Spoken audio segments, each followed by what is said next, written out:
नमस्कार, स्वागत है आपका। आपके साथ मैं हूं राम मोहन शर्मा। मैं हूं दिलीप तिवारी। देश में लॉकडाउन का आज 41वां दिन है। बीते 40 दिनों से जिस संयम के साथ देश ने सरकार और प्रशासन का सहयोग किया, आज शराब के ठेकों के सामने लगी कतारें और बेहिसाब उमड़ी भीड़ अलग अलग राज्यों की सरकारों से यह सवाल पूछ रहे हैं कि क्या इसी तरह से नियमों का पालन होगा, और अगर नियमों का पालन आपको ऐसे ही करवाना है तो फिर 40 दिनों की तपस्या का मतलब क्या था। लेकिन इस बात का जवाब देने के बजाय नेताओं की दिलचस्पी सियासत में ज्यादा है। सियासत उन पर जिन्हें राजनीति की भाषा में वोट बैंक कहा जाता है। मजदूरों की घर वापसी पर टिकट का पैसा कौन देगा, इस पर पूरे देश में राजनीति हो रही है। सोनिया गांधी केंद्र से सवाल पूछ रही हैं तो बीजेपी उन पर राजनीति करने का आरोप लगा रही है। लेकिन हैरानी की बात यह है कि राज्य सरकारें, चाहे कांग्रेस की हों या बीजेपी की या फिर किसी और दल की, सबको शराब से मिलने वाले राजस्व की फिक्र ज्यादा है, आम इंसान की चिंता शायद कम। इसी मुद्दे पर हम करेंगे चर्चा। पहले आपको एक रिपोर्ट दिखाते हैं। लॉकडाउन के तीसरे चरण के पहले दिन सख्ती कम हुई, शराब की दुकानों पर लगा ताला खुला तो तस्वीरें कुछ ऐसी नजर आई। अलग अलग राज्यों से, अलग अलग शहरों से, अलग अलग जिलों से।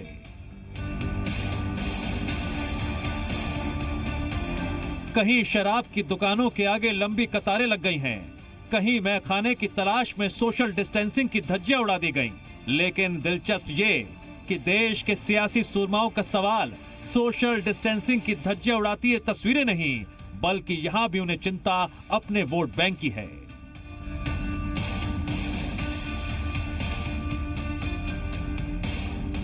सो देश की सियासत में मजदूरों पर महाभारत छिड़ गई है। कांग्रेस ने पहले लेटर जारी कर केंद्र सरकार पर ट्रेन से वापस लौट रहे प्रवासी मजदूरों से किराया वसूलने का आरोप लगाया। फिर कांग्रेस अध्यक्ष सोनिया गांधी ने वीडियो जारी कर कहा, श्रमिकों से किराया वसूलना ठीक नहीं, श्रमिक राष्ट्र निर्माता हैं और दान के पैसों पर सबसे पहला हक उन्हीं का है। कांग्रेस ने इसके साथ ही ऐलान किया वो रेलवे की ओर से श्रमिकों से वसूले जा रहे शुल्क का खर्च खुद उठाएगी। संकट की इस घड़ी में भारत सरकार और रेल मंत्रालय घर वापस लौटने के लिए रेल यात्रा का किराया और स्पेशल चार्ज वसूल रहे हैं। उम्मीद थी कि दाम में आए हजारों करोड़ रुपए पर पहला अधिकार हमारे राष्ट्र निर्माताओं का होगा। क्योंकि सोनिया गांधी ने अपने वीडियो में दान का जिक्र छेड़ा था, लिहाजा सत्ताधारी बीजेपी ने उनके बयान में आए दान शब्द को पकड़ लिया। बीजेपी प्रवक्ता संबित पात्रा ने ट्वीट के जरिए सोनिया गांधी को जवाब दिया तो हरियाणा सरकार में मंत्री अनिल विज ने पूछ लिया, कांग्रेस ने कोरोना के खिलाफ जारी जंग में कितना दान दिया है। कांग्रेस ने बहुत पैसा कमा रखा है, कांग्रेस कहीं भी खर्च कर सकती है। अभी तो चौनी दी नहीं किसी के दान में, कहीं पर कोई किसी भूखे को रोटी नहीं खिलाई। इतनी जगह पर कैंप लगे, किसी को कुछ नहीं दिया। कुल मिलाकर कहें तो मैखानों के सामने लगी भीड़ पर चुप्पी साधे बैठे सियासत के सूरमा अपनी सहूलियत के लिहाज से मजदूरों के किराए के मसले को हवा दे रहे हैं। ब्यूरो रिपोर्ट, जी मीडिया। तो ये तस्वीरें आपको बहुत कुछ बताती हैं। हम तस्वीरें दिखा रहे हैं, हम आपको ये भी बता रहे हैं कि कहाँ क्या चल रहा है। फैसला आपको करना है, क्योंकि जनता ही इस देश की असली मालिक है, बाकी सब चौकीदार है। इस वक्त हमारे साथ खास मेहमानों का पैनल है। पवन बंसल हैं, 4 बार के सांसद रहे हैं, पूर्व रेल मंत्री हैं, चंडीगढ़ से आते हैं, सरल और सौम्य स्वभाव के हैं। बंसल जी, बहुत बहुत स्वागत है आपका। मैंने आपको लंबे समय तक संसद में कवर किया है और आपकी जो कहूँ मैं राजनीतिक हैसियत और राजनीतिक विरासत से वाकिफ हूँ मैं, और मैं आपके काम करने के अंदाज से वाकिफ हूँ। बहुत बहुत स्वागत है आपका। ब्रजेंद्र सिंह राठौर हैं, पूर्व वाणिज्य कर मंत्री हैं, मध्य प्रदेश से जुड़ रहे हैं। पूर्व इसलिए हो गए हैं कि देश में व्यवस्था ही कुछ ऐसी है कि कभी कोई पूर्व होता है, कहीं भूतपूर्व होता है, कहीं अभूतपूर्व होता है। तो आपका बहुत बहुत स्वागत है ब्रजेंद्र सिंह जी। बड़ी बुलंद आवाज है आपकी और बड़ा राजनीतिक कद है आपका। प्रद्युम्न सिंह तोमर जी जुड़ रहे हैं। इनकी तस्वीरें हम अक्सर देखते हैं कि ये विधायक रहते, मंत्री रहते, कभी नाले में उतरकर सफाई भी करते थे। मैंने तो ऐसी तस्वीरें बहुत कम देखी हैं। लेकिन तोमर साहब, बहुत बहुत स्वागत है। बीच में कुछ बेटे की तस्वीरें भी आई हैं, आपने माफी मंगवाई, उसका जिक्र हम कर लेंगे बाद में, लेकिन बेटा तो नादान है, आप समझदार हैं। बहुत बहुत स्वागत है आपका। हमारे सहयोगी हरीश दिवेकर जुड़ेंगे। सबसे पहले हम चलते हैं बंसल साहब के पास। बंसल साहब, आपका इतना लंबा राजनीतिक करियर है, आपने मनमोहन सिंह जी के साथ काम किया, केंद्रीय मंत्री के तौर पर। रेल जो है वो राजनीति का शिकार होती रही है, रेल मंत्रालय राजनीति का शिकार होता रहा है। लेकिन आज तो ये राजनीति है कि मजदूरों को लाएं कैसे, रेल से लाएं, बस से लाएं, ट्रक से लाएं। जो सीमेंट का मिक्सचर है, जो जिससे सीमेंट मिक्स की जाती है, गिट्टी और सीमेंट, उसमें मजदूर आ रहे हैं। या अगर आप देखें तो कहीं कहीं छुप के मजदूर आ रहे हैं, ट्रकों के सामने सब्जी है तो पीछे मजदूर छुपे हुए हैं। या फिर दूध का टैंकर है जिसमें मिल्क पूरा भरा जाता है, उसके अंदर से लोग निकल रहे हैं। कैसी खतरनाक तस्वीरें हैं, दिल दुखाने वाली तस्वीरें हैं।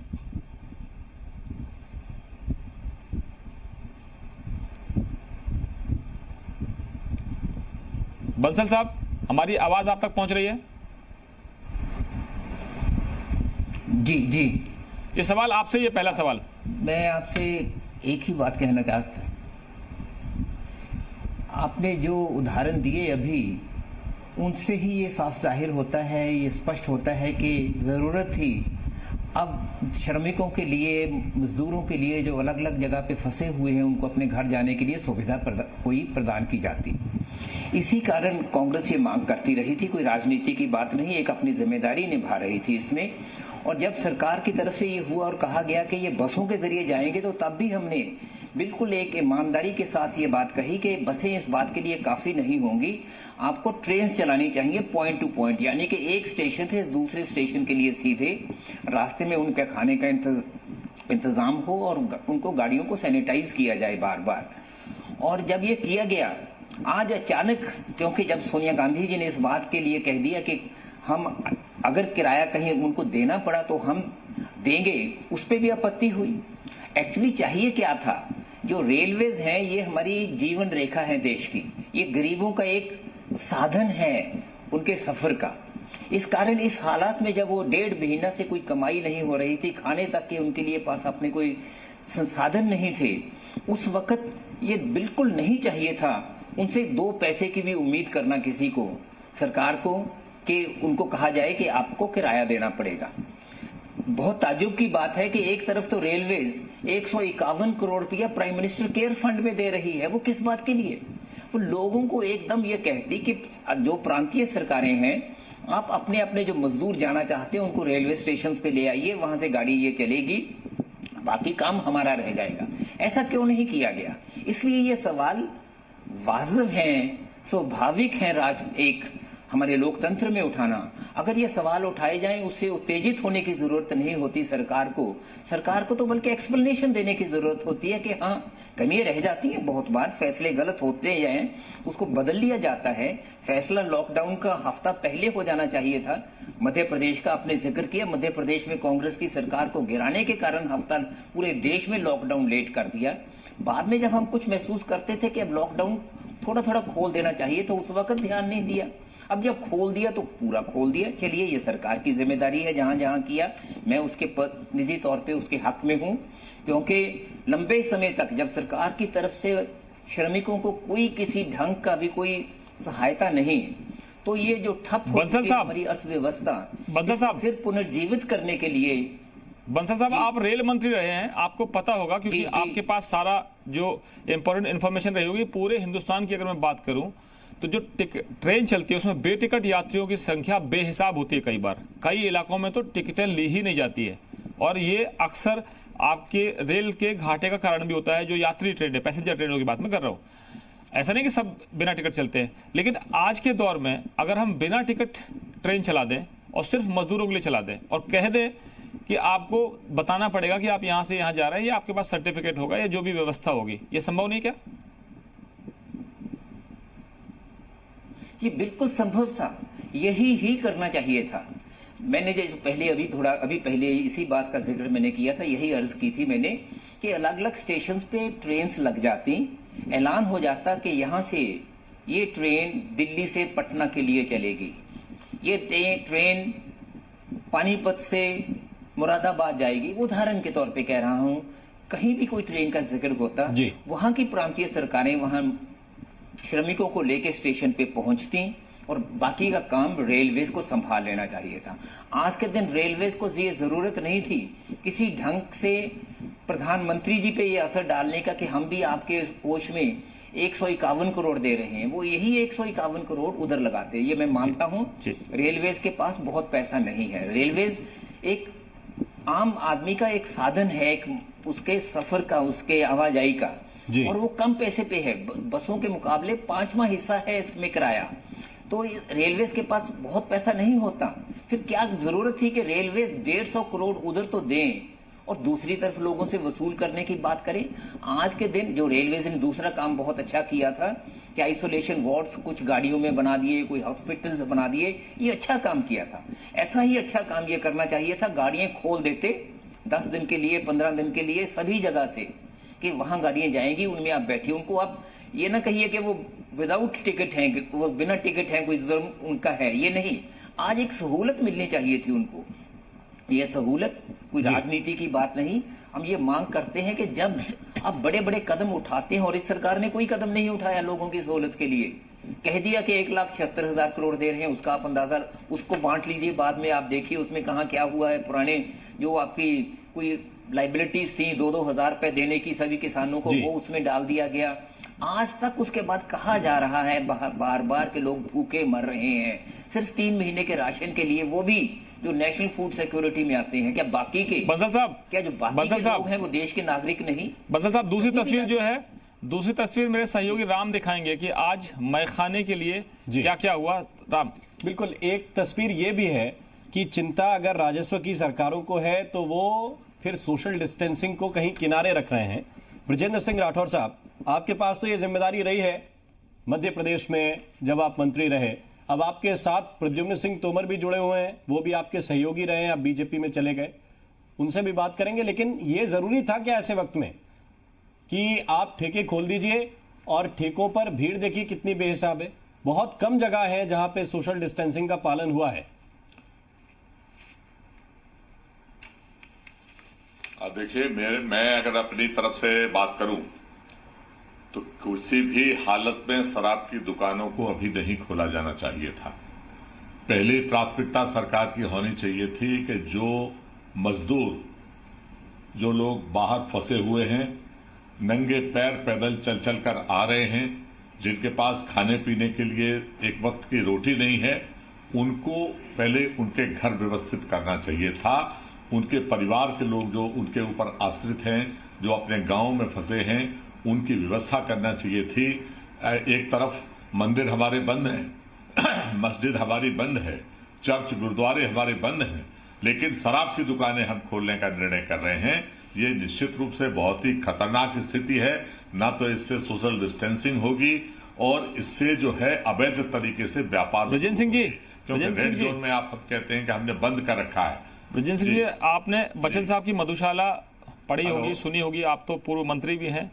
बैर कराते मंदिर मस्जिद, मेल कराती मधुशाला जी। तो ये मेल बहुत घालमेल तो नहीं हो गया? सोशल डिस्टेंसिंग, फिजिकल डिस्टेंसिंग, सरकारों की चिंता, और एक जो है एक अच्छी जो बात आई है, आपके यहाँ के एक आईपीएस हैं, सर्विंग आईपीएस हैं, उन्होंने जो कही है, जरा एक बार वो फिर से दिखा देते हैं।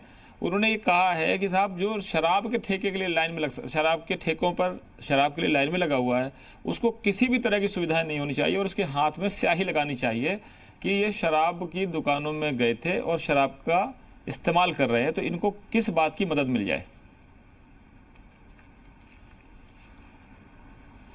अब देखिए, अब आईपीएस अधिकारी हैं तो निश्चित रूप से अनुभवी हैं, उन्होंने जो बात बोली है सोच समझकर ही बोली होगी। मेरा ऐसा मानना है, ठीक है, कोई बहुत शौकीन है उसमें मैं व्यवधान नहीं करता, लेकिन वर्तमान के जो हालात हैं इसमें किसी भी हालत में शराब की दुकानों को परमिशन नहीं देना चाहिए। मैं स्वयं मंत्री इस विभाग का था, मैंने 19 मार्च को लिखित में इस बात के निर्देश दिए थे कि तुरंत जो है शराब की दुकानों को बंद किया जाना चाहिए मध्य प्रदेश में। हालांकि उसके बावजूद फिर सरकार बदल गई, आपको भी मालूम है। और सच बात तो यह है कि ये जो मजदूर हमारे फंसे हैं, मैं बुंदेलखंड से आता हूं, और सबसे ज्यादा मजदूर, आज भी मैं एक हेल्पलाइन चला रहा हूं जिसमें सबका डाटा इकट्ठा कर रहा हूं, हजारों की संख्या में लोग फंसे हैं। यदि लॉकडाउन करना था, अगर 7 दिन पहले इसकी सूचना दे दी गई होती तो ये मारामारी पूरे हिंदुस्तान में नहीं होती। और ट्रंप साहब के स्वागत के बजाय अगर हमने सच में उस वक्त ध्यान दिया होता तो ये जमाती करके और दूसरी बातें करके शायद देश में विभाजन की भी स्थिति नहीं होती। प्रद्युम्न सिंह तोमर जी हैं हमारे साथ, का फेल्यूर रहा है जिसका परिणाम आज दुष्परिणाम हमारे सामने है। तोमर साहब, ये आपको लगता है, आप चूंकि बृजेंद्र सिंह के साथ आपने लंबा वक्त कैबिनेट में भी गुजारा है और कार्यकर्ता के तौर पे भी गुजारा है, अब आप बीजेपी के साथ हैं, लेकिन क्या आपको लगता है कि ये निर्णय जो है शराब के ठेके खोलने का, ये अभी नहीं होना चाहिए था?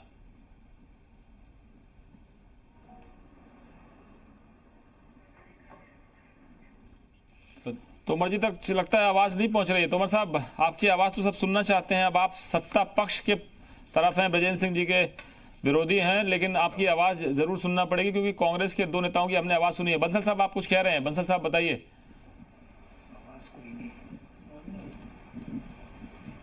पवन बंसल जी, आपको हमारी आवाज आ रही है? हम आपसे जानना चाहते हैं कि हम जो सवाल उठा रहे हैं कि एक आईपीएस ऑफिसर ने एक सुझाव दिया है कि जो लोग शराब के लिए लाइनों में लगे हैं उनमें से बहुत से ऐसे लोग हैं जो सरकार की मदद के भी इंतजार में होंगे, अनाज के लिए, बाकी व्यवस्थाओं के लिए।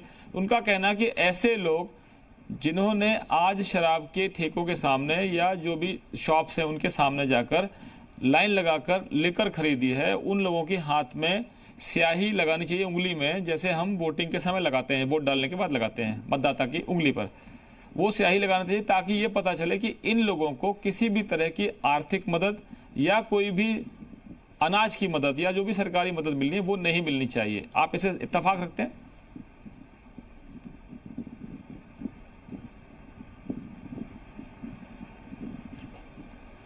बंसल साहब, आप सुन पा रहे हैं हमें?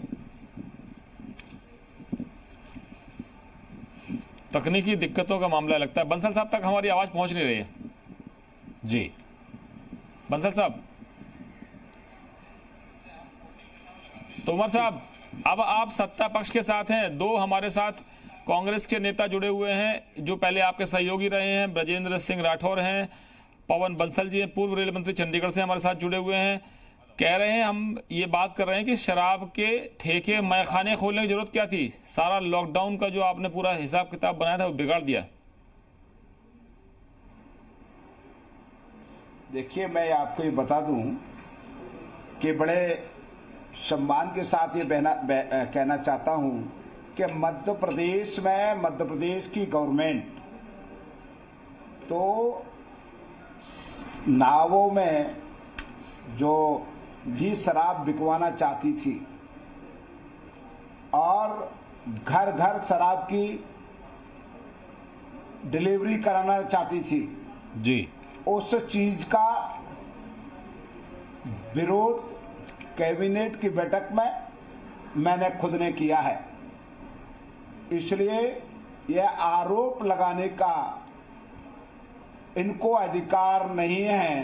प्रद्युम्न सिंह तोमर जी, अगर ये तय कर लेते तोमर साहब कि मध्य प्रदेश में सरकार नहीं बिके, प्रद्युम्न सिंह तोमर जी, सरकार की चिंता थोड़ी बाद में कर लेंगे। अभी चिंता इस बात की है कि 40 दिनों तक आपने खुद ने तपस्या की है, घर में है ना आप?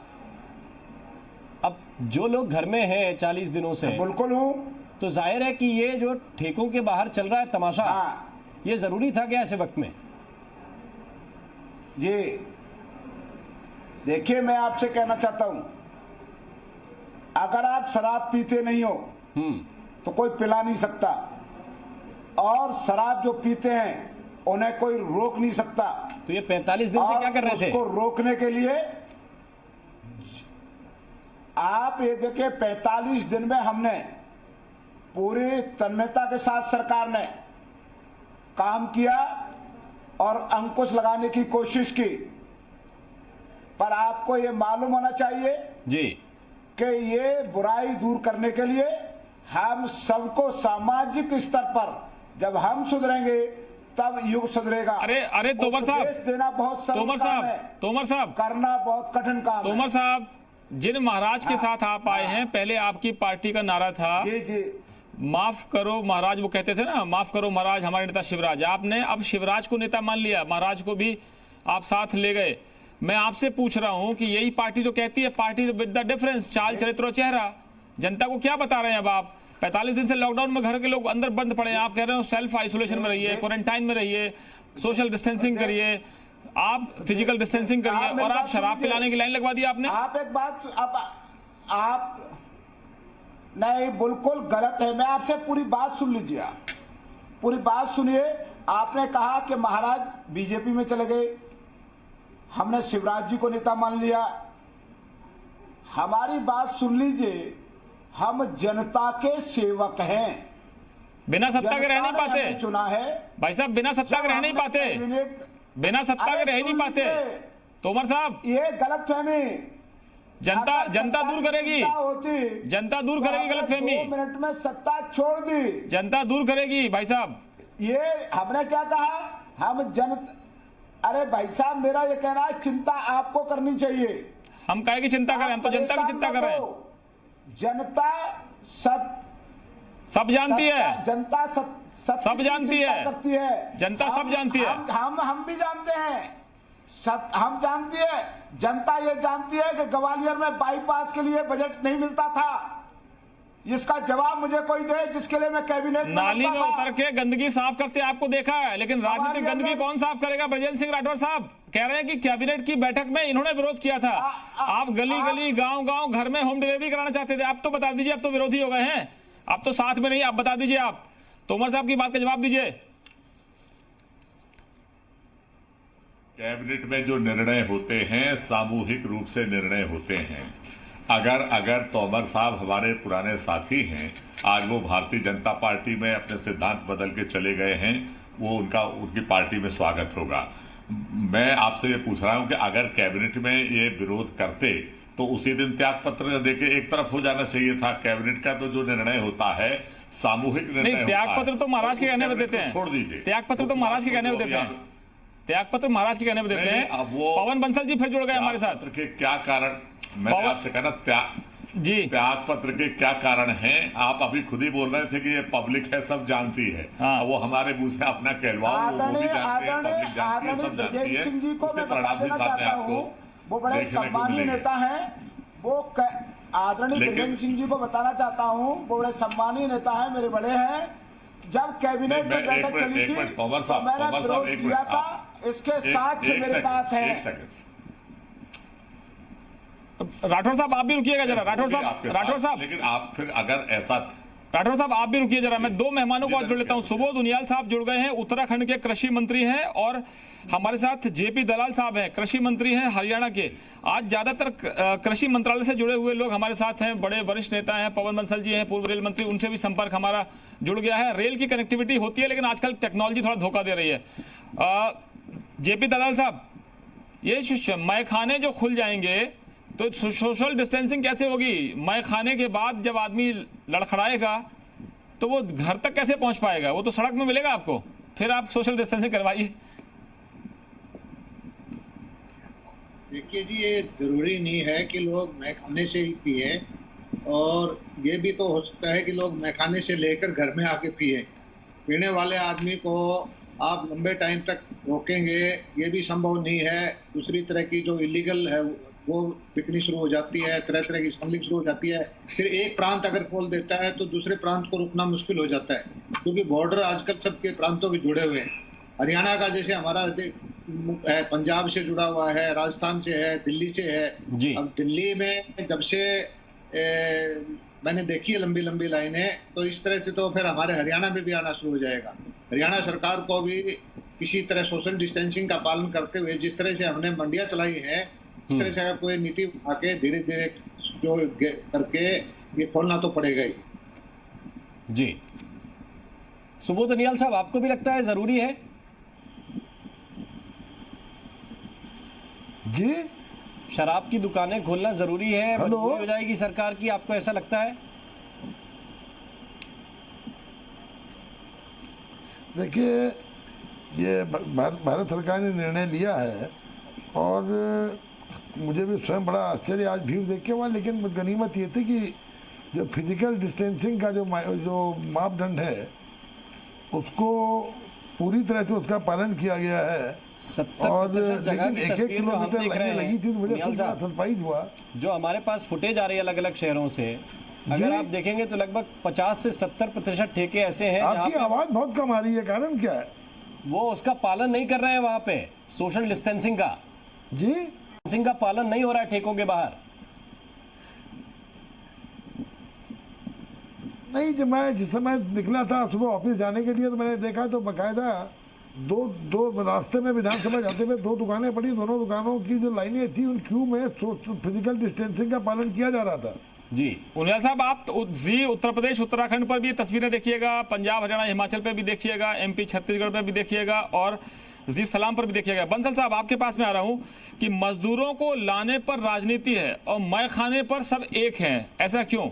मेल कराती मधुशाला, बैर कराते मंदिर मस्जिद, कहीं इससे तो इंस्पायर नहीं हो गए सब लोग?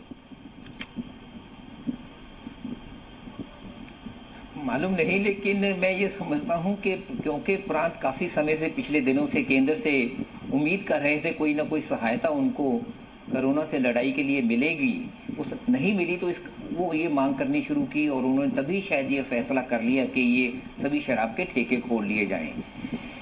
मेरी अपनी निजी राय तो बिल्कुल ये है कि ये खोलने नहीं चाहिए थे, लेकिन मेरा ये कहना काफी नहीं, क्योंकि जो सरकारें हैं अलग अलग प्रांतों की वो जानते हैं कि उनको पैसे की कितनी जरूरत है। आप तो MOS फाइनेंस रहे हैं, ना ही वो तनख्वाहें दे पाएंगे, ना ही सरकार किसी बंसल साहब आप चला पाएंगे। आप MOS फाइनेंस भी रहे हैं, बड़ा साधन होता है कमाई का। ये आप MOS फाइनेंस भी रहे हैं। मैं आपसे जानना चाहता हूँ, GST आने के बाद जब शेयर ड्रॉप हो रहा है या शेयर नहीं मिल पा रहा है और विकल्प केवल आपके पास या तो पेट्रोलियम प्रोडक्ट्स हैं या फिर आपके पास ये लिकर का जो हिसाब किताब है आबकारी का और छोटे मोटे साधन होंगे आपके पास राज्यों में, तो आप कैसे एक पूर्व वित्त राज्य मंत्री के तौर पर सरकारों के सामने ये संकट खड़ा है, लेकिन उसमें आपको देखना भी तो है कोरोना आ जाएगा, वो भी खाएगा। बिल्कुल सही है, यही तो उसके बीच में एक संतुलन बनाने की जरूरत है, क्योंकि प्रांतों को कुछ आय की जरूरत है, कुछ ऐसा एक्साइज की जरूरत है और GST में पैसा नहीं मिल रहा, केंद्र से वैसे इमदाद नहीं मिल रही, तो शायद उन्होंने इसी को एक साधन समझा। लेकिन इसके लिए जो आपने अभी कहा, बार बार मैं पूरी बात सुन नहीं पाया था जी, ये अनिवार्य होना चाहिए कि सोशल डिस्टेंसिंग जो 6-6 फुट का बाकी सभी दुकानों के आगे है, पुलिस के 2-2 आदमी, पुलिस जगह जगह नजर आती है, पुलिस आपको, सरकार आपके जीवन में घुस चुकी है सब जगह, सभी कोई आप ऐप बना रहे हैं, कुछ भी करें, प्राइवेसी का टोटल उन्होंने ठेका ले लिया है आपका, तो इस कारण 2-2 आदमी यहाँ भी लगा देने चाहिए। और मैं निजी तौर पे इस बात पे भी मुत्फिक हूँ जो एक आपने IPS ऑफिसर की राय का जिक्र किया कि जो शराब की एक बोतल लेने के लिए पहुंच जाता है उस पर लगा दीजिए वहां निशान, उसको और सहायता नहीं मिलनी चाहिए। मैंने यहाँ बहुत गरीब वो देखे हैं जिनको कोई सहायता किसी ढंग की नहीं मिल रही, उनके लिए किसी सरकार की तरफ से कुछ नहीं हुआ। मैं तो प्रशासन से एक जगह से आता हूँ, यहाँ किसी ढंग का उन लोगों के लिए नहीं हुआ जिनको इस चीज की जरूरत थी।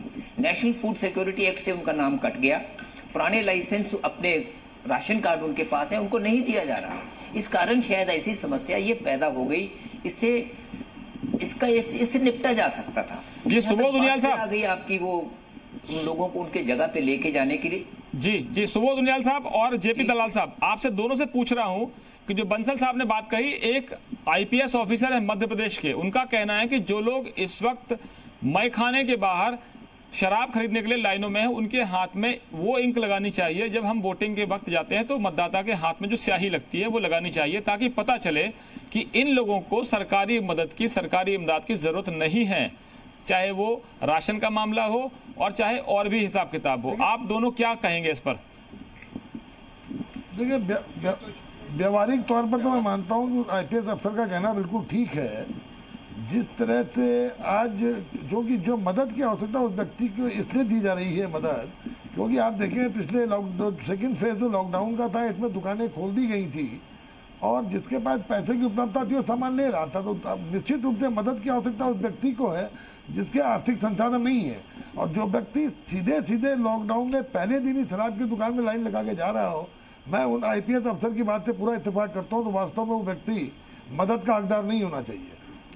JP साहब, मुझे ये व्यवहारिक नहीं लगता, क्योंकि राशन जो मिलता है, एक परिवार में राशन कार्ड में 6 आदमी, 7 आदमी, 8 आदमी या 5 आदमी से ज़्यादा ही होते हैं आमतौर पे, और शराब लेने एक आदमी आता है।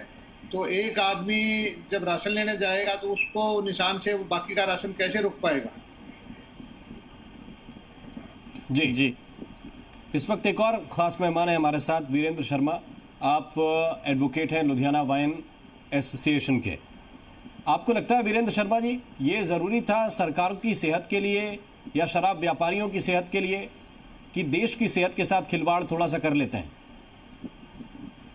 देखिए दोस्तों, मेरा ये मानना है कि ये के साथ जो कोविड-19 चल रहा है उस हिसाब से तो है, लेकिन जो सरकारों के पास रेवेन्यू नहीं है, जो सरकारों के पास पैसा नहीं है, उसके लिए इन सरकारों को ये लिक्विड इवेंट्स खोलने ही पड़ेंगे। आज खोलें, हफ्ते में खोलें, 10 दिन में खोलेंगे, लेकिन एक समय देना चाहिए, सोशल डिस्टेंस के नॉर्म्स फॉलो करने चाहिए।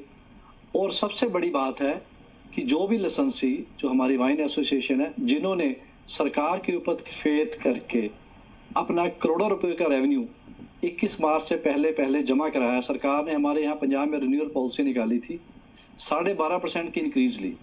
लोगों ने गवर्नमेंट के फेथ पर करोड़ों रुपए जमा कराया, उसके बाद उन्होंने और पैसे मांगे, वो भी इंक्रीज दे दी।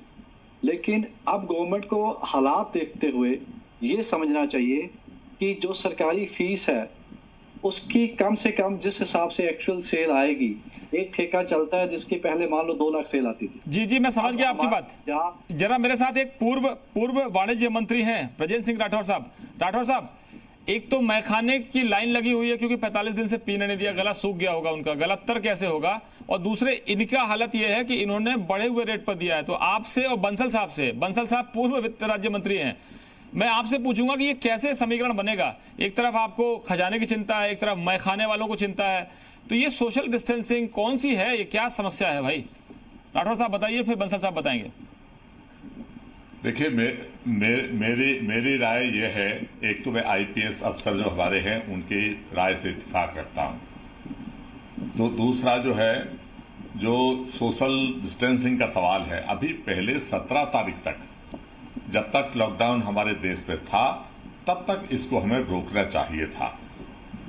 निश्चित रूप से रेवेन्यू का लॉस हो रहा है, उसको जो सरकार के फिजूल खर्चे हैं, बहुत सारी जगह आप भी जानते हैं, मैं भी जानता हूं, बहुत सारी जगह ऐसे खर्चे हैं जिनको हम बचा सकते हैं, उन खर्चों को कटौती करके, और हमें इस पे ध्यान देना चाहिए था। अगर किसी ठेकेदार का लॉस होता है, उसका हम भले ही जो है वो उसको हम आर्थिक रूप से मदद करें या उतना फीस उसकी माफ कर दें, लेकिन जनमानस के साथ खिलवाड़ किया जाना बंसल साहब किसी भी हालत में ठीक नहीं है। बंसल साहब, अगर हमारा बंसल साहब, एक तरफ वो लोग जिन्होंने पैसा लगाया है मैखाने बनाने के लिए, जो शराब को बनाने का काम कर रहे हैं, डिलीवरी का काम कर रहे हैं, डिस्ट्रीब्यूशन का काम कर रहे हैं, वो दूसरे पीने के लाइन में लग गए हैं, और तीसरे वो जो सरकार में बैठेंगे, खर्चा है ही नहीं, कहां से चलाएं, सैलरी देने के लिए पैसे नहीं है।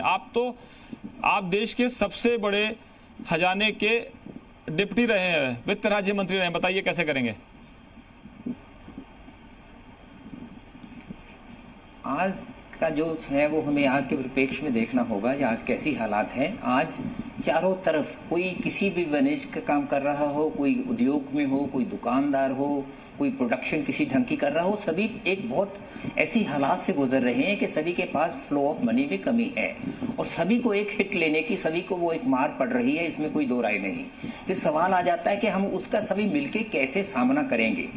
अगर सरकारों को, मैं फिर वही बात जो मैंने पहले कही थी दोहराना चाहता हूं, अगर सरकारों को आज इसकी आवश्यकता है तो उनको ये खोलने में बुराई नहीं थी। वैसे तो बहुत देर पे इस पे चर्चा होती रही है कि प्रोहिबिशन होनी चाहिए, शराब पे पूरी पाबंदी होनी चाहिए, लेकिन फिर उसी बात पे पहुंच जाते हैं कि नहीं, इसके बिना सरकारों का गुजारा नहीं चल सकता।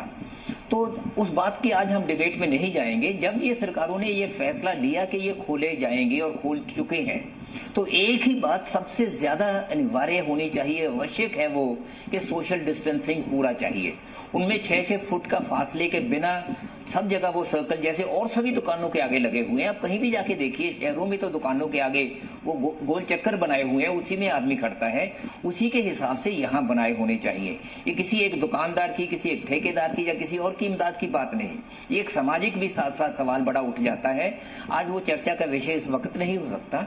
आज जब हम कोरोना से लड़ाई लड़ रहे हैं तो वो ये है कि इनके खोलने से कहीं उधर तो कोई बढ़ नहीं जाएगा, वहां तो कोई संक्रमित और लोग कोई ऐसा नहीं पहुंच जाएगा जो औरों में फैला देगा इसको। शायद उसका वो जो एसिम्प्टोमेटिक होते हैं ताकि उनके सामने आसार नहीं आते नजर, कि कोई ऐसा आदमी तो वहां नहीं पहुंच जाएगा जो दूसरों को फैला देगा और बाद में उनको ट्रेस करना मुश्किल हो जाएगा।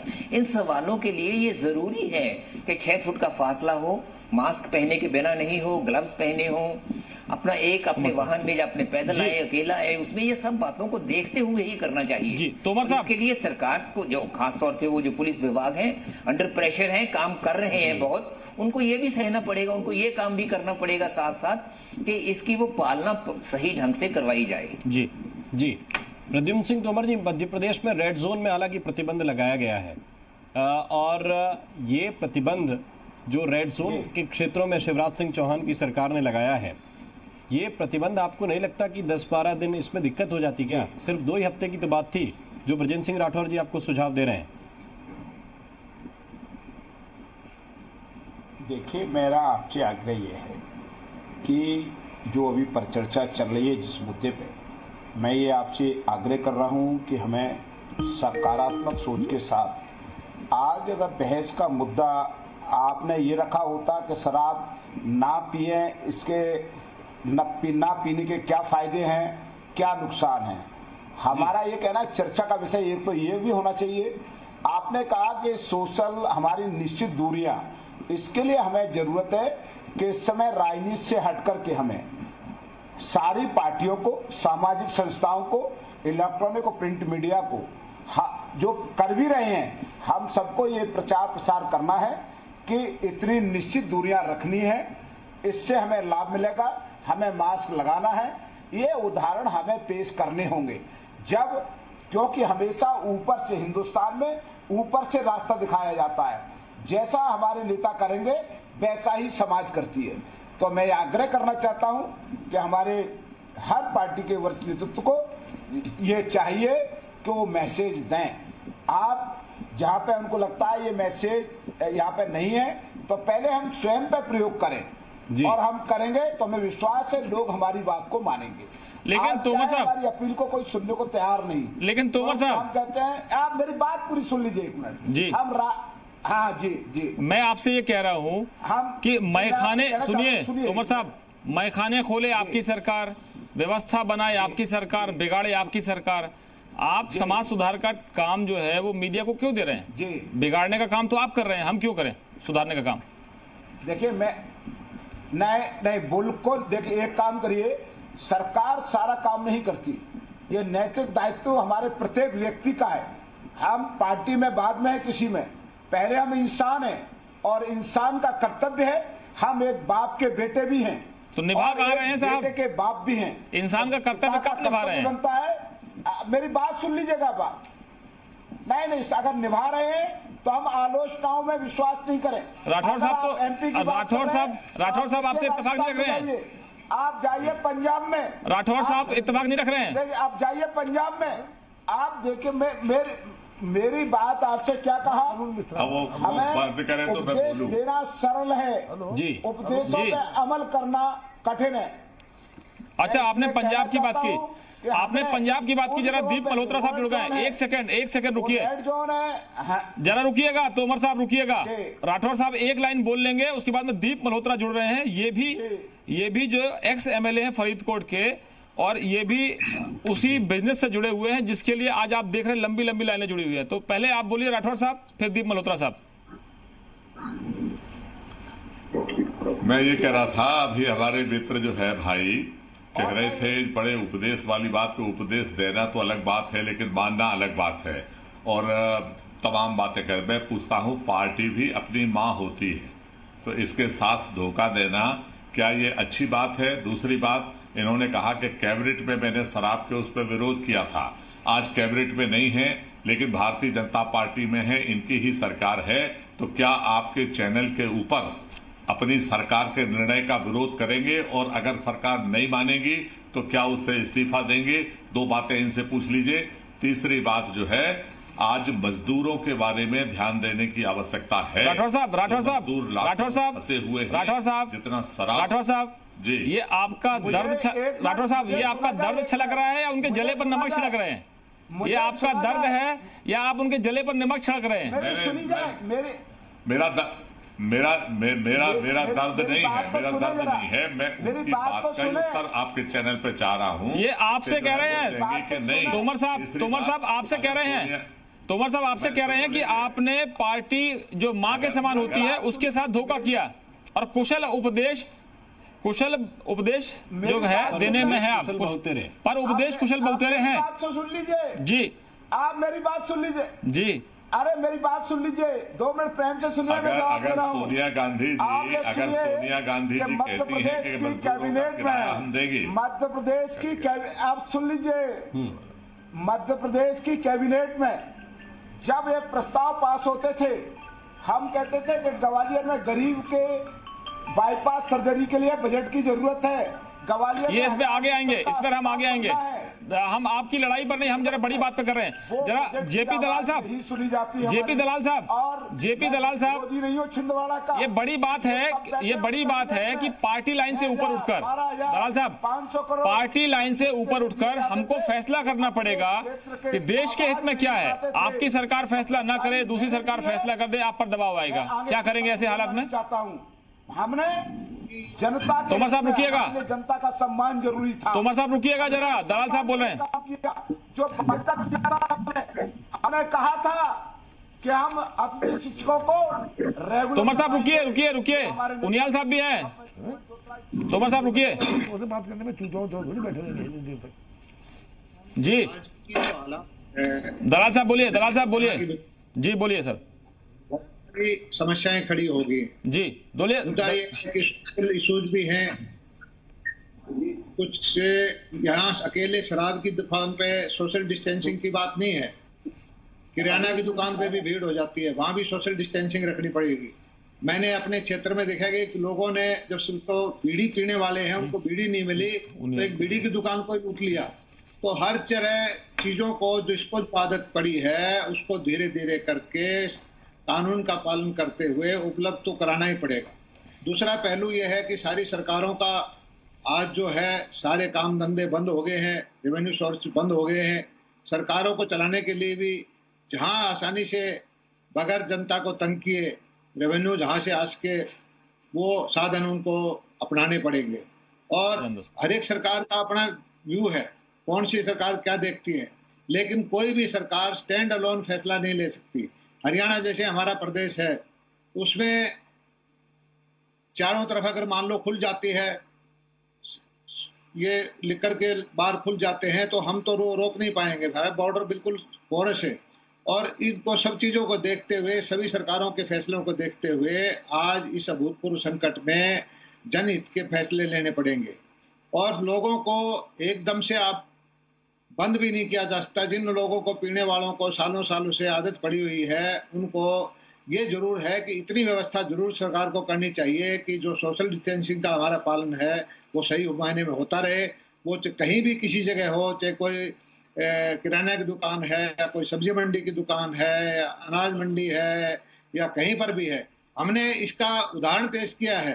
हरियाणा ने 48 लाख मीट्रिक टन गेहूं का पिछले 15 दिन में जो हमने कलेक्शन किया है खाद्य भंडार में भरने के लिए, बाकायदा हमने बाई इनविटेशन फार्मर्स को बुलाया है। 50 फार्मर सुबह, 50 फार्मर शाम को, इस तरह धीरे धीरे करके। और सौभाग्य से इतनी बीमारी फैली हुई है हमारी मंडी में, इस वजह से आज तक एक भी कोरोना का केस नहीं आया।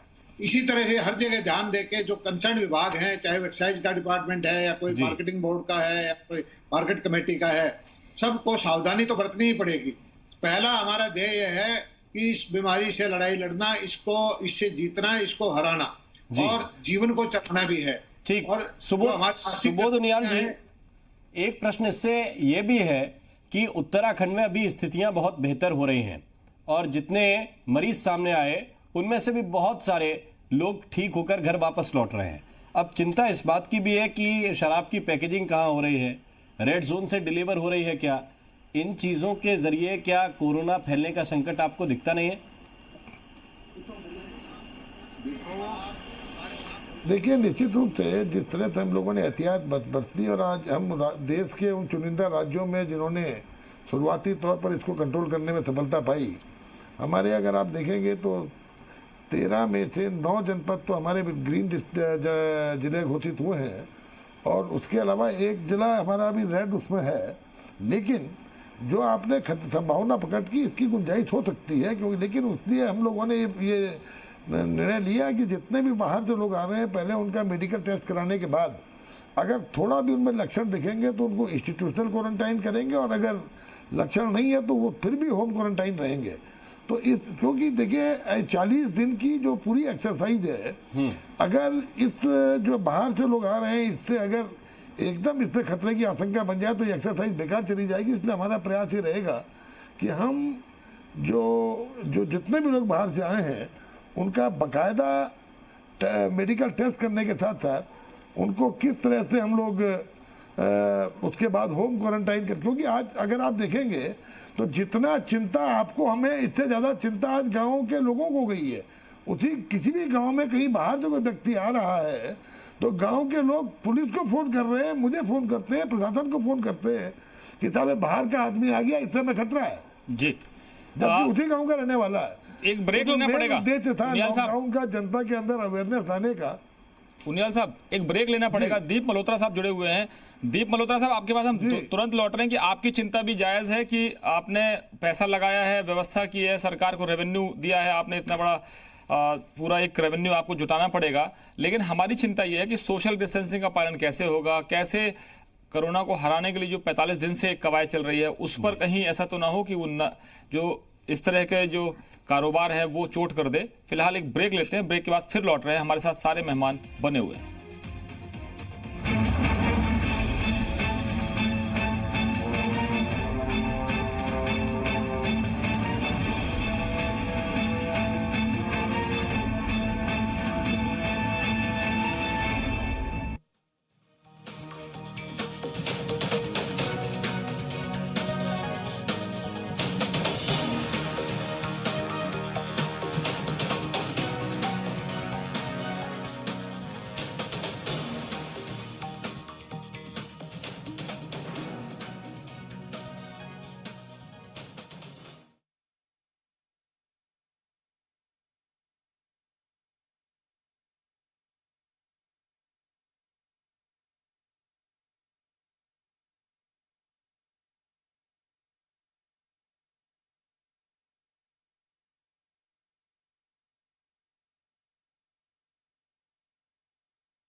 विकी बात, स्वागत है आपका। और लगातार चर्चा इसी बात पर कर रहे हैं कि मैखाने पर जिस पर मुखर होकर राजनेताओं को बोलना चाहिए उस पर चुप्पी साधे हुए हैं।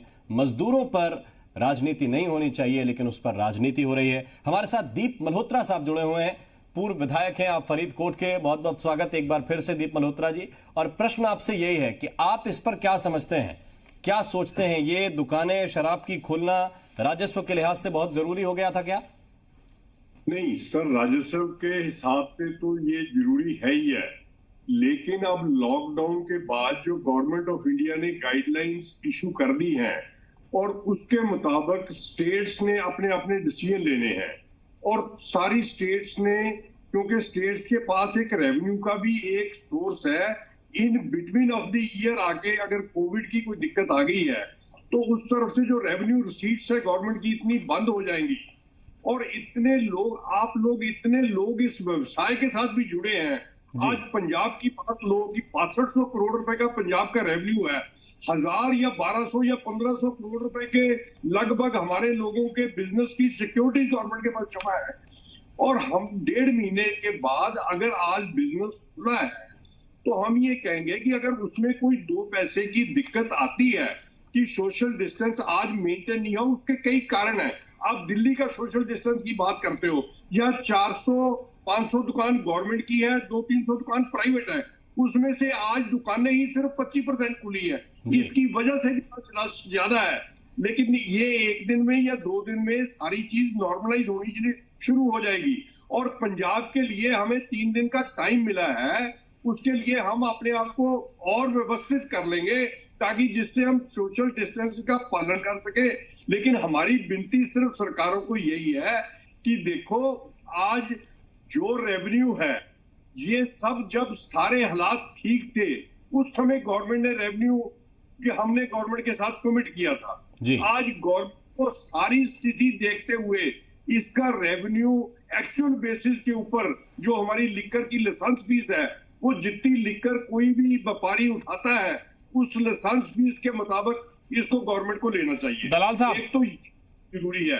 दूसरी सर मेरी एक बात और है कि आज हमने part of the securities government को जमा कराई हुई है और जो रिमेनिंग पार्ट रह गया है, जब 1.5 महीना हमारा बिजनेस नहीं चला तो वो गवर्नमेंट को, जैसे आरबीआई की गाइडलाइंस के मुताबिक 3-3 महीने का गवर्नमेंट ने मॉनिटरिंग दिया है, वो मिलना चाहिए।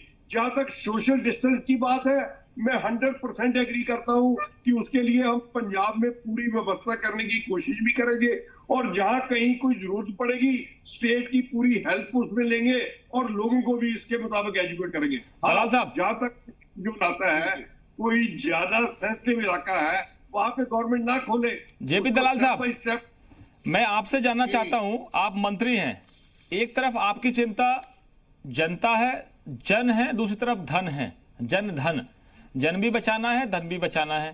और उनियाल साहब की चिंता भी वही होगी, जन धन खाते आप लोग खुलवाते हैं आम पब्लिक के, अब जनता जो है मैखाने की लाइन में है।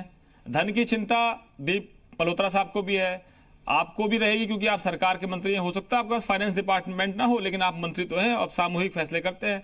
ब्रजेंद्र सिंह राठौर साहब थे जब इस विभाग के ही मंत्री थे, वाणिज्य मंत्री थे, तब उनकी चिंता थी। तो उनके सहयोगी कुछ देर पहले बैठे थे जो आजकल आपकी पार्टी में आ गए हैं, वो कह रहे थे कि हम तो विरोध करते थे कि ये शराब गली गली मोहल्ले मोहल्ले ना बिके। तो दलाल साहब, आपसे पूछ रहा हूं कि जो दीप मल्होत्रा साहब की चिंता है, ये चिंता तो पूरे देश में सारे जो लिकर से जुड़े हुए, व्यवसाय से जुड़े हुए लोग हैं, उनकी चिंता है। अब उनकी चिंता कैसे हल करेंगे और अपने खजाने की चिंता कैसे करेंगे?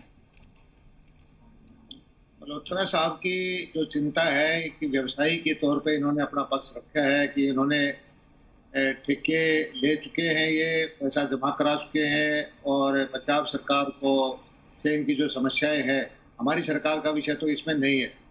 लेकिन ये जरूर है कि ये शराब का अकेला टैक्स का ही मामला नहीं है, सोशल इशू भी है।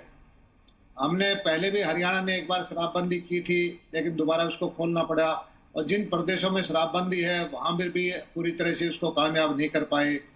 लेकिन एक चीज़ जरूर है कि शराब के ठेके खोलने से पहले स्ट्रिक्ट गाइडलाइन हो कि भाई मॉनिटरिंग की करे हमारा प्रशासन, पुलिस का आदमी, कि पूरी तरह से सोशल डिस्टेंसिंग का पालन हो रहा है, नहीं हो रहा है। और जो शराब के साथ आते होते थे वो नहीं खुलने चाहिए। कोई शराब लेके चला जाए और अपने घर में बैठ के पिए, ऐसी व्यवस्था हरियाणा सरकार को करेंगे। हम कोशिश करेंगे कि इस तरह की व्यवस्था हो, और जब तक ये बीमारी है हम भीड़ भाड़ होने से बचने की पूरी कोशिश करेंगे। और हरियाणा में कोरोना का बहुत बचाव रहा है। आज से एक हफ्ता पहले तो ये पोजीशन थी कि हमारा जो रिकवरी रेट था, ठीक होने वाला 72% था, लेकिन हमारा बॉर्डर दिल्ली के साथ लगता है। सोनीपत में, फरीदाबाद में, गुड़गांव में एकदम से इतना स्पर्ट आया है कि हमारा जो है फिर हमें सख्ती करनी पड़ रही है बॉर्डर पे। बहुत सारे जो हमारे कोरोना के पेशेंट हैं दिल्ली से चल के, सब्जी मंडी से चल के किसी वजह से हमारे यहाँ आ गए हैं, और हमारी जो पुरानी मेहनत थी कि ऐसा लगता था कि हम पूरी तरह इसको कंट्रोल कर पाएंगे, एक बार हमें झटका लग गया है। जी, हरीश दिवेकर भी हमारे साथ हैं। हरीश, ये जिस तरह से आप मध्य प्रदेश में चीजों को देख रहे होंगे लगातार, अब आईपीएस अधिकारी नसीहत भी दे रहे हैं, सलाह भी दे रहे हैं, ये जो पूरा सिस्टम इस वक्त चल रहा है रेड जोन को छोड़ के, आपने आज क्या देखा मध्य प्रदेश में कि क्या वहां पर सोशल डिस्टेंसिंग फॉलो करवा पा रहे हैं जो शराब व्यवसायी हैं, या जहां पे पुलिस की जिम्मेदारी तय की गई है वहां पे? राम, देखिए, सरकार ने जो आदेश जारी किया वो 5 तारीख से लागू होना है, लेकिन आदेश लागू होने से पहले ही जो शराब कारोबारी थे वो इकट्ठा हो गए और सरकार से मिले और विरोध जताया कि वो दुकान नहीं खोलना चाहते। उसकी मुख्य वजह, जो अंदरूनी वजह है कि सरकार ने, पिछली तत्कालीन सरकार ने 25% ज्यादा पर ठेके दिए थे। इनका कहना है कि जब कोरोना का हालात आ गए उससे अब स्थिति बदल गई है और उनका पैसा नहीं निकल पाएगा, तो 25% वापस कम किया जाए तब ठेके खोलेंगे। अब सरकार के साथ से समस्या है कि आज सरकार 12,000 करोड़ रुपए रेवेन्यू से आबकारी से मिलता है। यदि ठेके नहीं खुलते हैं, अप्रैल के महीने में 1,000 मिलना था, मई में 1,000 मिलना था, 2,000 करोड़ का सीधा नुकसान ये है। 25% कम करते 3,500-4,000 करोड़ का नुकसान ये है, मतलब 6,000 करोड़, मतलब आधे रेवेन्यू रह जाएगा सरकार का। तो ये सरकार की परेशानी है और अभी मामला सुलझा नहीं है।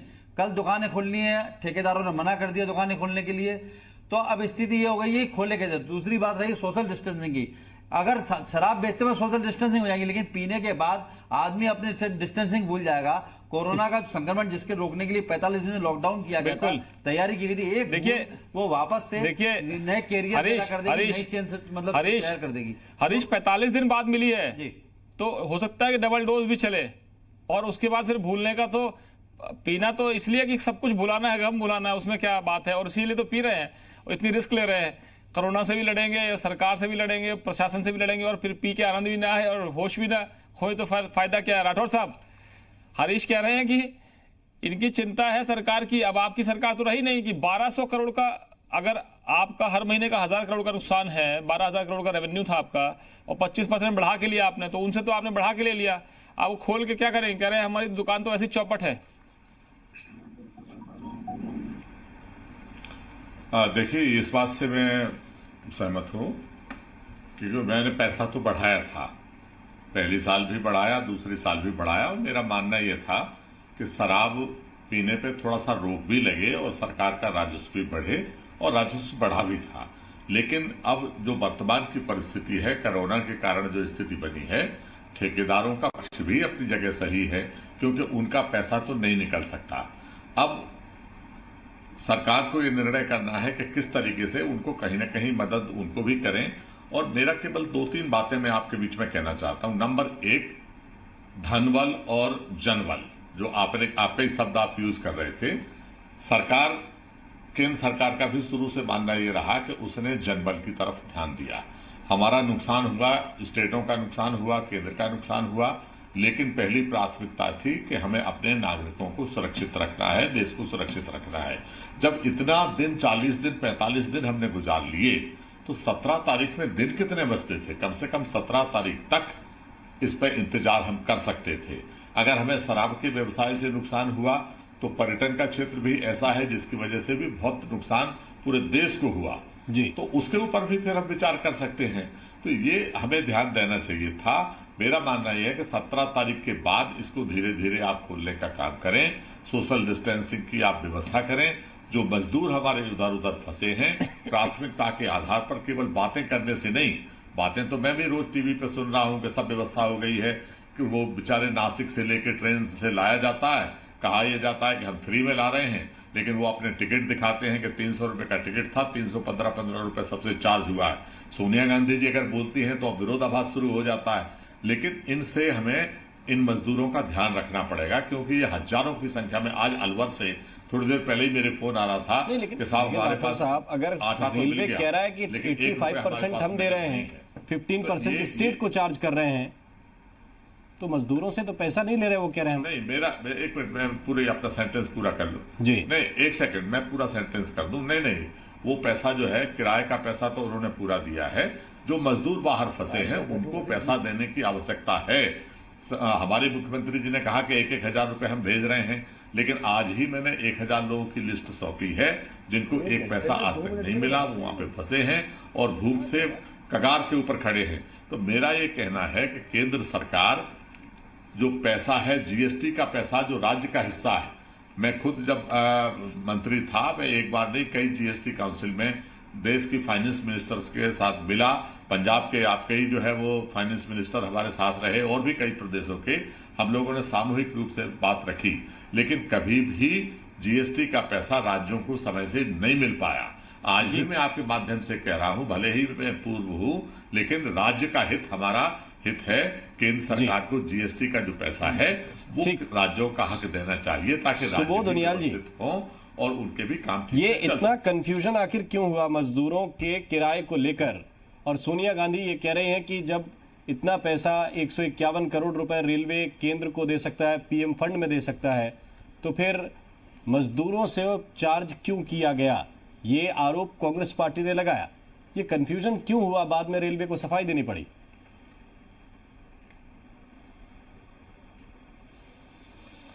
देखिए, पहले तो मैं आपकी बातों का, जो आप काफी बातें पूछ रहे हैं, मैं उसका जवाब दे दूं।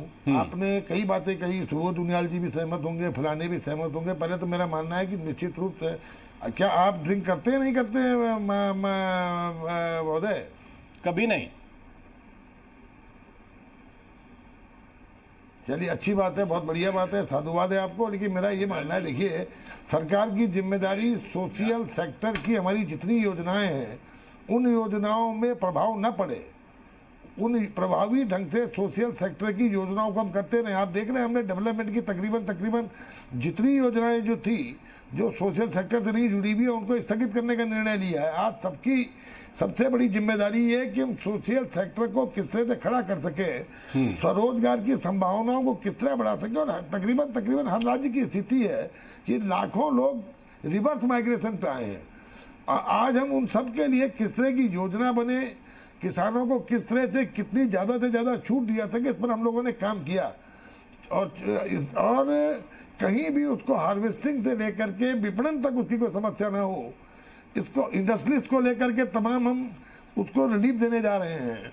तो ऐसी स्थिति में निश्चित रूप से सरकार राजस्व से चलती है, और खासकर हिमालयन स्टेट हमारे जैसे राज्य हैं जी, 18,000 का हमारा टोटल रेवेन्यू रिसीट है जी। और उस 18,000 में भी माइनिंग बंद पड़ी है, एक्साइज बंद है, प्रोडक्शन बंद है, डिमांड और सप्लाई का पूरा आपका देखिए ग्राफ डगमगाया हुआ है। ऐसी स्थिति में सोशल सेक्टर की आवश्यकताओं को पूरा करने के लिए सरकार को राजस्व की आवश्यकता तो पड़ती ही है। तो ये मेरा ये मानना है कि ये निश्चित आपका ये बात सही है कि फिजिकल डिस्टेंसिंग के जो सलाह है उसका पूरी तरह से परिपालन किया जाना चाहिए। आज मैं आपको बताना चाहता हूँ कि देहरादून में भी एक सड़क दुकान सुना जो हमारी ईसी रोड की थी, और हल्द्वानी में तो वहां पर डिस्ट्रिक्ट मजिस्ट्रेट ने कई दुकानों को बंद करने का आदेश कर दिया कि वो नहीं खुलेंगी। तो ये जिला प्रशासन का भी काम है, जहां पर इस चीजों का अगर कहीं वायलेशन हो रहा है तो वायलेशन को देखते हुए उन्होंने अगले आदेशों को दुकानों को बंद करने का। अच्छा, उनियाल साहब जनता को अनुशासित भी होना चाहिए। उनियाल साहब, आपने कहा जी कि ये रेवेन्यू का बड़ा सोर्स है और हमको सोशल जो हमारी स्कीम्स हैं उन पर हमको फोकस करना पड़ेगा, कि जनता के लिए बहुत धन की जरूरत पड़ती है। आपको जीएसटी से आपको जो शेयर मिलेगा उसमें भी रेवेन्यू लॉस होगा, क्योंकि तो फिर आप क्या चाहते हैं, आप क्या सलाह देंगे? थोड़ी थोड़ी पिया करो या थोड़ी ज्यादा पिया करो? जब आप नहीं पीते तो मैं सलाह दूंगा ना पिया करो। देखिए, हम तो दोनों नहीं पीते, हम तो ना तो मेरे सहयोगी राम पीते हैं ना मैं पीता हूं। तो लेकिन आप जो रेवेन्यू बढ़ाना चाहते हैं, तो दीप मल्होत्रा साहब चाहते हैं ज्यादा पिए, राठौर साहब ने तो कहा कि मैंने रेवेन्यू बढ़ाने के लिए कर दिया था कि ताकि रेवेन्यू बढ़े और जनता कम पिए। एक आध दो पैक पीना शुरू कर लें आप भी अगर एक आध दो बैग पीना शुरू कर ले तो रेवेन्यू आपकी सरकार को भी मिलने लगेगा, केजरीवाल जी बड़े खुश होंगे। देखिए प्रश्न ये नहीं है, किसी चीज इन चीजों को लेकर के बहुत गंभीरता से हटना नहीं चाहिए। आज जो कोरोना संकट की जो गंभीरता है जी, देश की आर्थिकी का, प्रदेश की आर्थिक स्थिति का पूरा, अच्छा कौन खत्म कर रहा है ग्लोबल इकोनॉमी पर असर पड़ रहा है। उनियाल साहब ये बता दीजिए खत्म कौन कर रहा है जी? मीडिया खत्म कर रहा है गंभीरता को, विपक्ष खत्म कर रहा है, मजदूर खत्म कर रहा है, या जो शराब पीने वाले वो खत्म कर रहे, खत्म कौन कर रहा है? तो फैसला तो आप ही को करना है, सरकार आप चला रहे हैं। गंभीरता सर, हम तो दर्शक हैं, हम तो फैंस पर बैठे हुए दर्शक हैं, मैच तो आप खेल रहे हैं, खिलाड़ी तो आप लोग हैं। नहीं देखिए मैंने आपने कहा ना, सरकार में कभी विपक्ष बैठता है कभी हम बैठते हैं। सवाल ये है कि जो आम जन की सामाजिक क्षेत्र की जो आवश्यकताएं हैं उन आवश्यकताओं की पूर्ति होती रहे। जो हमारा सोशल सेक्टर है साथ साथ, क्योंकि देश की इकोनॉमी और प्रदेश की इकोनॉमी में कहीं ना कहीं भागीदारी हमारी होती है, इंडस्ट्रीज जो हमारी चल रही हैं उनको किस तरह से हम सहूलियत दे सकें, चाहे पावर में टैरिफ में हो, चाहे उनको अन्य।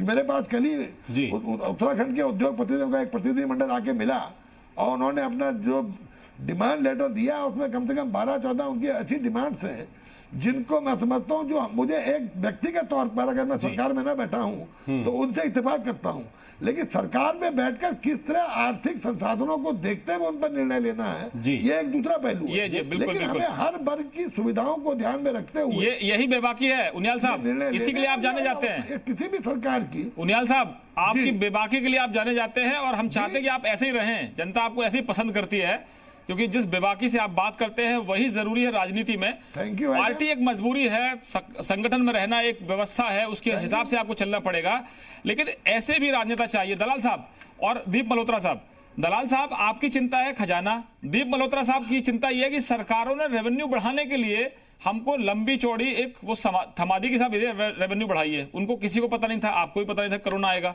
अब बताइए कि दीप मल्होत्रा साहब की चिंता यह है कि मैंने तो रेवेन्यू कमिट कर दिया साहब सरकार को, अब मैं तो चाहता हूं ज्यादा पिए, थोड़ी ना पिए, ज्यादा पिए। राजनेता की तरह नहीं बोल रहे हैं क्योंकि वो व्यापारी है, इस समय उनका पक्ष दूसरा है। जी मल्होत्रा साहब आप बता दीजिए, फिर दलाल साहब आपको जवाब देंगे। नहीं, मैं तो सर ये कह रहा हूँ कि एक ह्यूमन ग्राउंड के ऊपर सब सरकारों को सोचना चाहिए कि अगर कोई कॉन्ट्रैक्ट उस समय हुआ है कि जब लोगों को ये नहीं पता था कि ये कुदरती आपदा अपने कंट्री पे आ जाएगी, जबकि बाहर के मुल्कों में पहले आई हुई थी, तो अब एज एक हमें भी पार्ट समझ के गवर्नमेंट का कि उसको कंसिडरेशन करना चाहिए कि जो एक्चुअल लिफ्टिंग लिकर की हो उसमें गवर्नमेंट अपना रेवेन्यू कलेक्ट करे। और जहां तक गवर्नमेंट को लिकर की बात है, देखो हम एक तरफ तो 21वीं सदी डेवलप्ड कंट्री सारी चीजें करते हैं, ये लिकर के ऊपर एक ऐसी स्टिग्मा है कि आप कहते हो कि लिकर को जी नहीं होनी चाहिए, इसको नहीं पी। लिकर जिसको अच्छी लगती है वो अपनी व्यवस्था के मुताबिक जरूर पिए।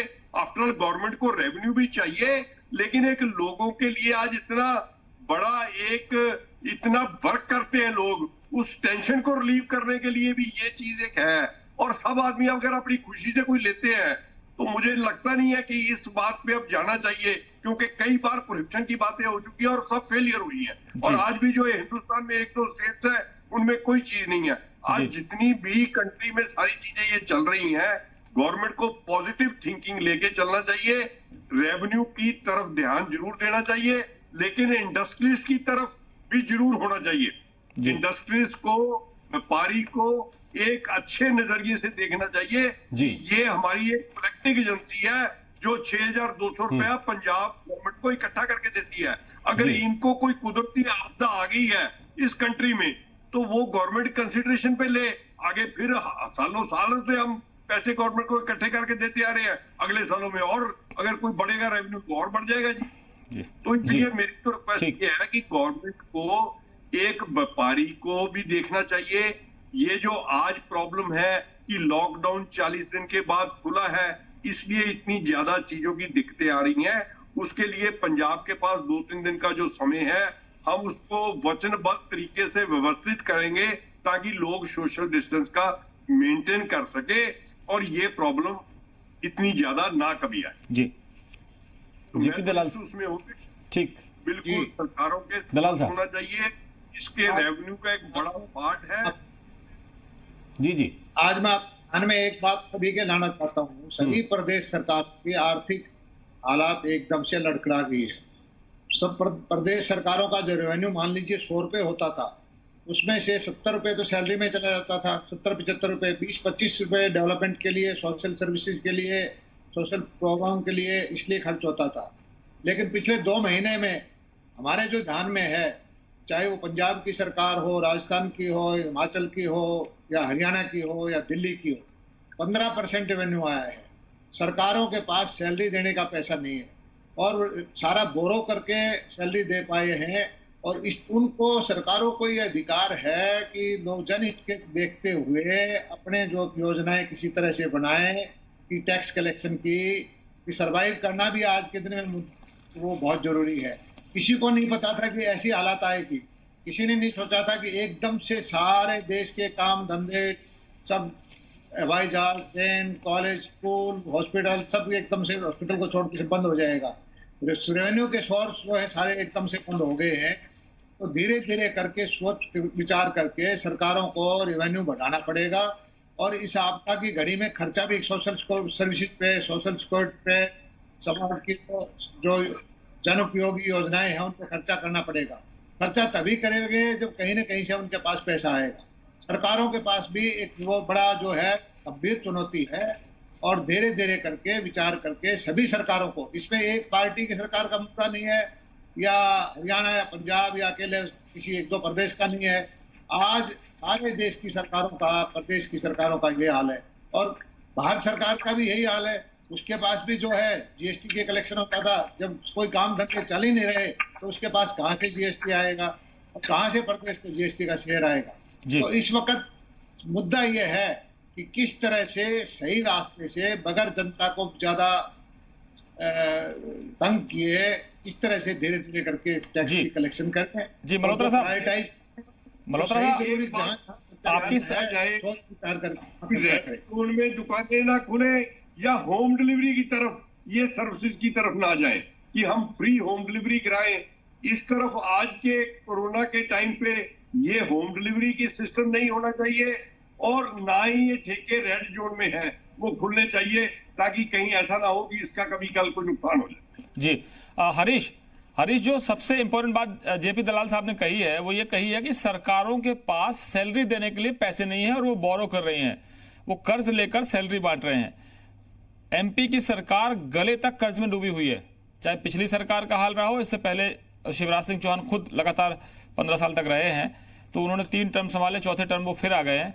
आज के हालात में मध्य प्रदेश सरकार की स्थिति ये है कि उनके पास अपने फंड मैनेज करने की व्यवस्था नहीं है और उन्होंने भी कर्ज लेकर ये सब काम किया है। ऐसे ही मुश्किल वहां पर भी है, संकट खड़ा है। बिल्कुल, यहाँ संकट की स्थिति बनी हुई है। वेज एंड मीन्स की स्थिति भी निर्मित हो रही है। वेज एंड मीन्स का मतलब हो गया 5 से 7 दिन के लिए आरबीआई से एक पैसा उठाना पड़ता है जिससे कि वेतन भत्ते बांटे जा सकें। वो स्थिति निर्मित हो गई है और जीएसडीपी का 3.5% पूरा जो बोरो मतलब बोरो किया जा रहा है, लोन लिया जा रहा है और राज्य सरकारों ने मध्य प्रदेश सरकार भी शामिल है उसमें, केंद्र सरकार से अनुमति मांगी है अतिरिक्त कर्ज ले सकें। अभी पिछले सरकार में कमलनाथ सरकार का ही लिया तो 19-24 हजार करोड़ का कर्जा लिया था। इसके पहले अभी तक टोटल 2-2.25 लाख करोड़ का कर्जा है। इतना बजट नहीं है, 1.5 लाख करोड़ का बजट है सरकार का, मध्य प्रदेश सरकार का, और 2.25 लाख करोड़ का लगभग कर्जा है। मतलब प्रति व्यक्ति जो है कर्जे में है, लंबे चौड़े कर्जे में प्रति व्यक्ति अगर निकालेंगे तो, और स्थिति और गंभीर हो गई है। अभी आप बात करें माइनिंग, तो माइनिंग का ठेके से वो उलझ गए, आबकारी ठेके उलझ गए, रेवेन्यू को जो रजिस्ट्री होती प्रॉपर्टी वो उलझ गई, तो राज्य सरकार के खुद के रिसोर्सेज हैं वो सब उलझ गए। पेट्रोल डीजल, लॉकडाउन में पेट्रोल डीजल का रेवेन्यू आता वो उलझ गया, तो राज्य सरकार के रिसोर्सेज जो थे टोटल ब्लॉक हो गए। जीएसटी की बात करें तो उद्योग ने जीएसटी केंद्र से भी राहत नहीं आनी, तो आने वाले समय जो राज्य सरकार के लिए काफी मुश्किल भरे होंगे। वन विभाग के जो पेड़ों की कटाई से रेवेन्यू आता वो रुक गया, जितने राज्य के अपने रिसोर्सेज थे वो रुक गए और केंद्र से जीएसटी वो रुक गई, तो आने वाले रिसोर्सेज में वेतन भत्तों में कटौती होना है। राठौर साहब से पूछ लेते हैं। राठौर साहब, खजाना खाली कर गए आप लोग 15 महीने में या पहले से खजाना खाली था? खजाना खाली नहीं कर गए थे, खजाना भरा था हम लोगों ने। आपको मैं जानकारी दे दूं, 1,75,000 करोड़ कर्जे के ऊपर हम लोगों को सरकार मिली थी। मैं अकेले अपने विभाग की बात करूं, मेरे उससे नहीं, आप आंकड़े निकलवा के देख लीजिए। अकेले अपने विभाग में 3,000 करोड़ रुपए का इजाफा मैंने किया था। 15% रिन्यूअल के लिए भारतीय जनता पार्टी की सरकार ने अगली सरकार के लिए निर्णय कर दिया था। जब मैं आया तो मैंने उसको 20%, 5% सीधा बढ़ाया था। अब की बार उसको 25% किया।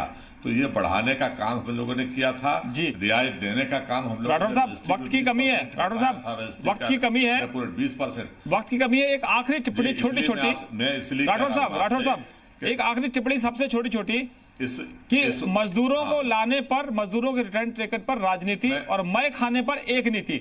मैं सबसे पहले शुरू करूंगा उनियाल साहब, मय खाने पर एक नीति, मजदूरों पर राजनीति। आपकी टिप्पणी 30 सेकंड।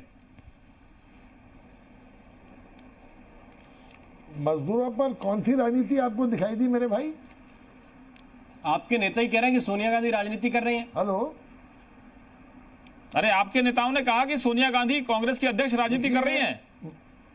हम कहां कह रहे हैं कि राजनीति हो रही है? हम तो कह रहे हैं कि जो दिख रही है वो दिखा रहे हैं हम। मेरा इस समय सीधी सी बात ये कहनी है, देखिए कांग्रेस तो अब रिलेवेंस ही कांग्रेस की खत्म हो रही है धीरे धीरे देश में।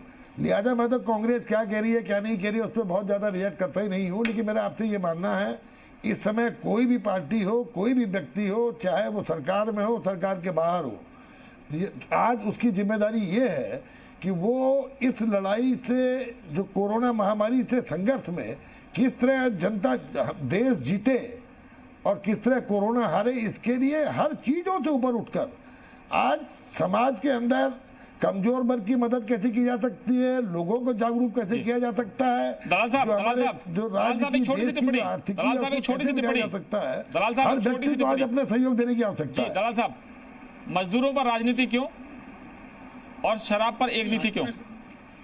हमने मजदूरों पे कोई राजनीति नहीं की। मजदूरों का जो अच्छी तरह देखभाल हरियाणा सरकार ने की है, उनका खाने पीने का, ठहरने की बहुत अच्छी व्यवस्था की है। और हरियाणा सरकार ने सबसे पहले अपनी रोडवेज की बसों में बैठा कर बिहार और उत्तर प्रदेश तक हरियाणा के मजदूरों को छोड़ने का काम किया है। बहुत शुक्रिया। जब दिल्ली में मजदूर निकले थे, बहुत सारे आ गए थे, तब भी हरियाणा सरकार ने 1000 बसें दी थी ताकि ये लोग अपने अपने घरों तक पहुंच जाए। हम जो है किसी तरह की भेदभाव नहीं करते हैं। और ये एक चीज कहना चाहते हैं, जो इस वक्त जो है कोई भी पार्टी जो राजनीति करती है, मजदूरों पे हो या शराब पे हो या टैक्स पे हो, ये वक्त राजनीति करने का नहीं है, ये वक्त कोरोना से लड़ने का है। हम सब पार्टियों को जनहित में एक होकर दलाल साहब माफी चाहूंगा, दलाल साहब माफी चाहूंगा, वक्त की बहुत कमी है। उनियाल साहब आपका बहुत शुक्रिया, दलाल साहब आपका शुक्रिया। और यहाँ से जो हमारे सहयोगी जुड़े हुए हरीश देवेकर, ब्रजेंद्र सिंह राठौर साहब, दीप मल्होत्रा साहब, आप सबका बहुत बहुत शुक्रिया। और हम इस चर्चा को यहीं रोकते हैं, उसके बाद खबरों का सिलसिला लगातार जारी।